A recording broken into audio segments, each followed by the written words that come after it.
Hello বন্ধুরা, once again welcome to Tirtha's blogs.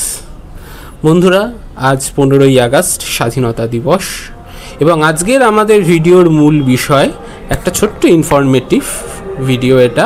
সেটা হলো যে 15ই আগস্টের যে অনুষ্ঠান, সেখানে 21টা তোপধ্বনি কেন করা হয়।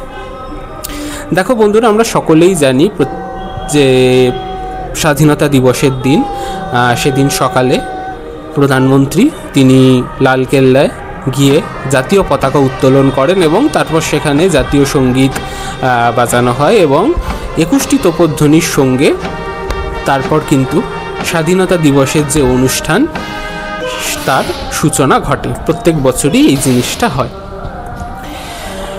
এবার আমাদের আজকের আলোচনার বিষয়টা সেখানেই, 21টা তোপধ্বনি কেন করা হয়। দেখো বন্ধুরা, এটি একটি প্রাচীন প্রথা। যে কোনো দেশের স্বাধীনতা দিবস এবং প্রজাতন্ত্র দিবসে তোপধ্বনি করা হয়। এটি একটি সামরিক প্রথা, অর্থাৎ সামরিক বাহিনীর তরফ থেকে কোনো বিশেষ পদে বিরাজমান কোনো লোককে, অর্থাৎ প্রধানমন্ত্রী বা রাষ্ট্রপতি বা কোনো দেশের জাতীয় পতাকা বা কোনো স্বাধীনতা দিবস, কোনো দেশের প্রজাতন্ত্র দিবসে এই জিনিসটা করা হয়ে থাকে। এটি একটি আন্তর্জাতিক সামরিক প্রথা। আমরা এবার আলোচনা করব কেন গুনে গুনে 21টা তোপধ্বনি করা হয়। দেখো, ভারতের ক্ষেত্রে এটি এই মুহূর্তে 21টি তোপধ্বনি তে রয়েছে। এই সংখ্যাটা কিন্তু অন্যান্য দেশের ক্ষেত্রে কখনো 28 হয়, কখনো 29 হয়।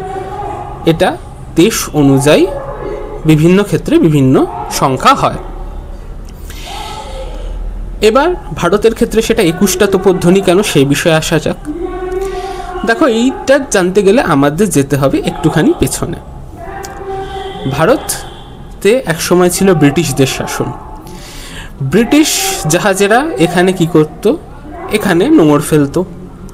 ব্রিটিশ যুদ্ধ জাহাজ যখন এখানে নোঙর ফেলতো, তখন ব্রিটিশ যুদ্ধ জাহাজে থাকতো 7টা করে কামান এবং এই 7টা কামান তারা যখন কোনো রকম বন্দরের দিকে এগিয়ে আসতো, তারা যে যুদ্ধজাহাজ সেই যুদ্ধজাহাজ যে সম্পূর্ণ নিরস্ত্র এবং যে তারা কোনো রকম ক্ষতি করবে না বন্দরের, সেটা জানান দিতে তাদের হতো এবং তারা সে কারণে বন্দরের দিকে উদ্দেশ্য করে, মানে এটা আকাশের দিকেই এক প্রকার 7টি ওই কামান থেকে 7টি গোলা দাগত।